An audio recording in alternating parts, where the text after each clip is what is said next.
Hello students friends. पिछले video में हमने देखा कि परागण क्रिया द्वारा परागकण वर्तिकाग्र पर पहुंच गए हैं। आज के वीडियो में हम देखेंगे परागकण और वर्तिकाग्र के मध्य अंतर क्रिया, परागकणों का अंकुरण, पराग नलिका का बीजांड में प्रवेश, भ्रूण कोश में प्रवेश तथा उससे नर युग्मकों का स्वतंत्र होना। उसके बाद देखेंगे द्विनिषेचन की क्रिया विधि तथा उसका महत्व। तो पहले हम देखते हैं परागकण और वर्तिकाग्र के मध्य अंतःक्रिया क्या है, जिसे हम हेडिंग देते हैं पराग पॉलन पिस्टिल इंटरैक्शंस या सेक्सुअल इनकम्पैटिबिलिटी। पराग स्त्री केशर अंतःक्रियाएं, लैंगिक असंगतता। याद करिएगा कि लैंगिक असंगतता पर शॉर्ट नोट पूछा जाता है। यह कंपटीशन से भी इम्पॉर्टेंट है और बोर्ड से भी इम्पॉर्टेंट है। तो हम देखते हैं लैंगिक असंगतता है क्या। लैंगिक असंगतता है क्या, वो देखें।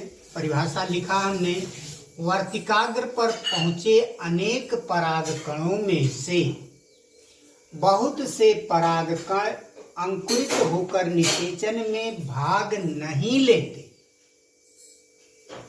इसे लैंगिक असंगतता कहते हैं। अर्थात वर्तिकाग्र पर जो भी परागकण पहुंचे हैं उनमें से अनेक परागकण ऐसे होते हैं जो वर्तिकाग्र पर अंकुरित नहीं होते या अंकुरित हो भी जाते हैं तो वो लैंगिक जनन प्रक्रिया में भाग नहीं लेते हैं।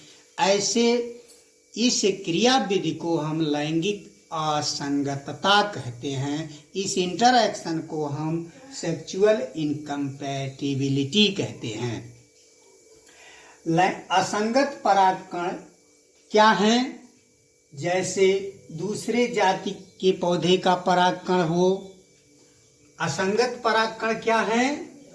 वे परागकण जो दूसरे जाति के पौधे से आए हैं या दूषित परागकण हैं या वो उसी जाति के हैं परंतु अंकुरण में अक्षम हैं। ऐसे परागकण को हम असंगत परागकण कहते हैं। असंगत परागकण जो दूसरे जाति या दूषित परागकण वर्तिकाग्र पर आए हैं, वर्तिकाग्र के साथ भौतिक, रासायनिक व जैविक बाधाएं होती हैं जिनके कारण वह अंकुरित नहीं होते हैं। अर्थात असंगत परागकण जैसे दूसरे जाति या दूषित परागकण वर्तिकाग्र पर भौतिक, रासायनिक, जैविक बाधाओं के कारण अंकुरित नहीं होते। आप कह सकते हैं लैंगिक असंगतता के क्या कारण हैं।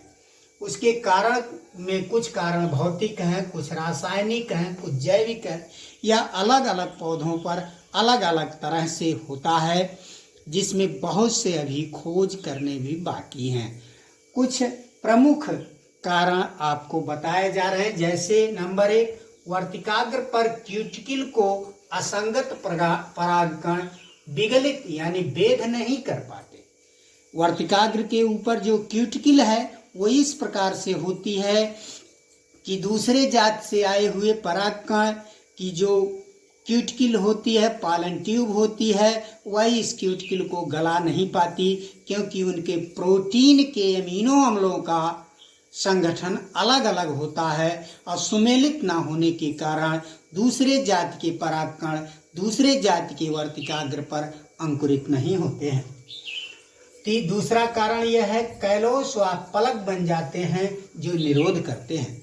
दूसरे जाति का या असंगत परागकण जब वर्तिकाग्र पर पहुंचता है तो वर्तिकाग्र के क्यूटिकल के ऊपर कुछ कोशिकाओं का अपवर्जन हो जाता है या प्लग बन जाते हैं, जिससे वह परागकण वहां अंकुरित नहीं हो पाते हैं। परागकणों का वर्तिकाग्र जल उपलब्ध नहीं होता।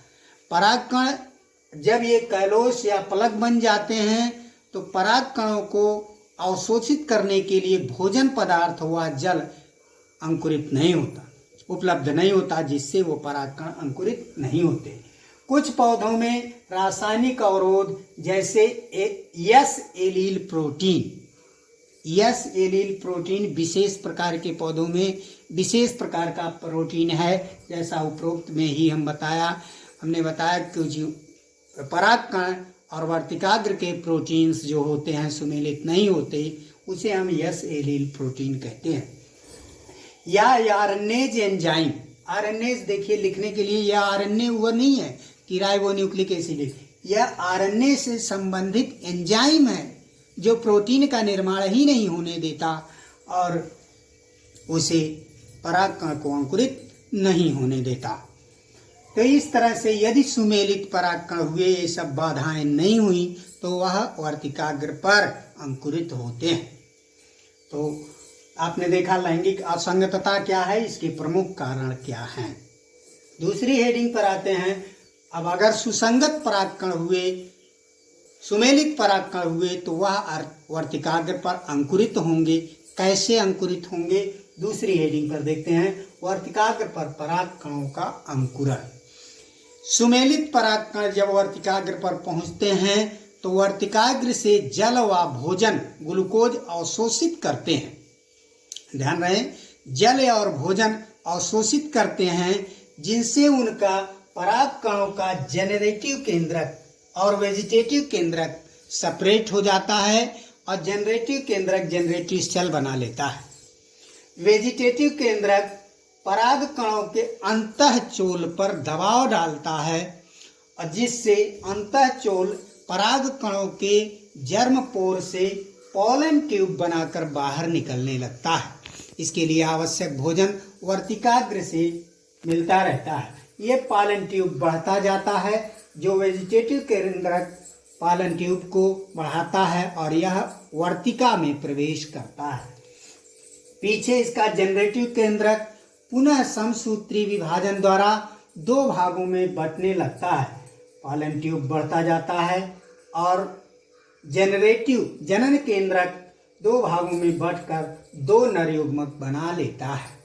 इस प्रकार से पॉलन ट्यूब बढ़ते बढ़ते बीजांड द्वार से होकर के बीजांड में प्रवेश करता है और पीछे तब तक जननिक केंद्रक दो नर युग्मक मेल गैमीट्स में टूट जाता है। पॉलन ट्यूब में दो नर युग्मक जाते हैं। अब हम देखते हैं नलिका का बीजांड में प्रवेश। अब देखा चित्र में जो पराग नलिका यहाँ से बनती हुई आ रही है पॉलन ग्रेन के अंकुरण से, वह वर्तिकाग्र से पहुंच करके बीजांड में प्रवेश करती है। इसके प्रवेश करने के तीन रीतियां हो सकती हैं। तीन रीतियां अलग अलग पौधों में अलग अलग रीतियां होती हैं। पहला है पोरोगैनी बीजांड द्वारी प्रवेश। देखिए नंबर 1 में जब यह पराग नलिका बीजांड द्वार माइक्रोपाइल से होकर प्रवेश करता है तो इसे बीजांड द्वारी प्रवेश कहते हैं। दूसरा चैलेजोगैनी निभागीय प्रवेश। जब वह पराग नलिका चैलेजा के किसी भाग से प्रवेश करता है तो उसे चैलेजोगैनी कहते हैं। जब वही पराग नलिका मीजोगैमी अध्यावरणी प्रवेश किसी भी अध्यावरण से इधर से या इधर से प्रवेश करता है तो उसे चैलेजोगैमी कहते हैं। यह पराग नलिका कहीं से प्रवेश करे परंतु घूमती हुई लास्ट में माइक्रोपाइल पर ही आती है और वहीं से यह भ्रूण कोष तक पहुंचती है। अब यह पराग नलिका बीजांड के अंदर प्रवेश कर गई। अब दूसरा पराग नलिका का भ्रूण कोष में प्रवेश। पराग नलिका जो बीजांड में पहुंच गई है बीजांड द्वार से, वह भ्रूण कोष में एम्ब्रियो सैक में प्रवेश करेगी जो 7 कोश की और 8 केंद्र की रचना है। यह इधर देखिए प्रतिमुख कोशाएं हैं, यह अंड कोशा है, ये सहायक कोशाएं हैं, ये भ्रूण कोश है। इसमें 3 रीतियों से प्रवेश करता है। अंड कोशा तथा सहायक कोशा के मध्य से, नंबर 1 पॉइंट देखिए, ये अंड कोशा है, सहायक कोशा है, इसके मध्य से होकर ये प्रवेश करता है। मुख्यतः अधिकतर पौधों में इसी प्रकार से प्रवेश होता है। दूसरा भ्रूण कोश की भित्ति से प्रवेश। ये देखिए भ्रूण कोश की भित्ति और सहायक कोशा के बीच से प्रवेश कर रहा है।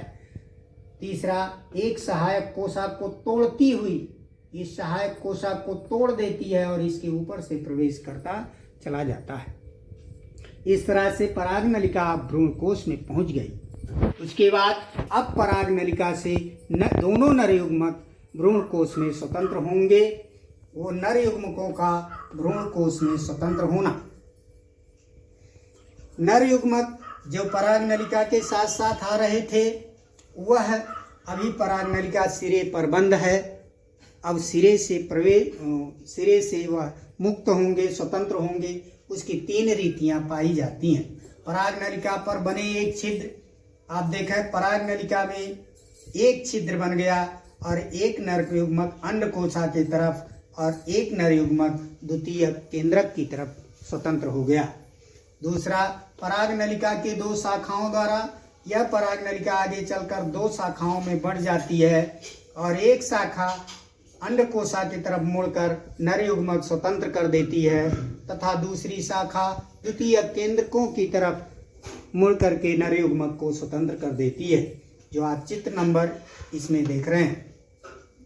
तीसरा, पराग नलिका के 2 छिद्रों में बहुत से पौधों में पराग नलिका पर 2 छिद्र बन जाते हैं। एक छिद्र से अंडकोशा की तरफ नर युग्मक तथा दूसरे छिद्र से द्वितीय केंद्रक की तरफ नर युग्मक स्वतंत्र हो जाते हैं। इस तरह से एक भ्रूण कोश में 2 नर युग्मक स्वतंत्र हो गए। एक नर युग्मक अंडकोशा की तरफ आ गया, दूसरा नर युग्मक द्वितीय केंद्रकों की तरफ चला गया, जहां वे संलयित होकर निषेचन क्रिया करेंगे।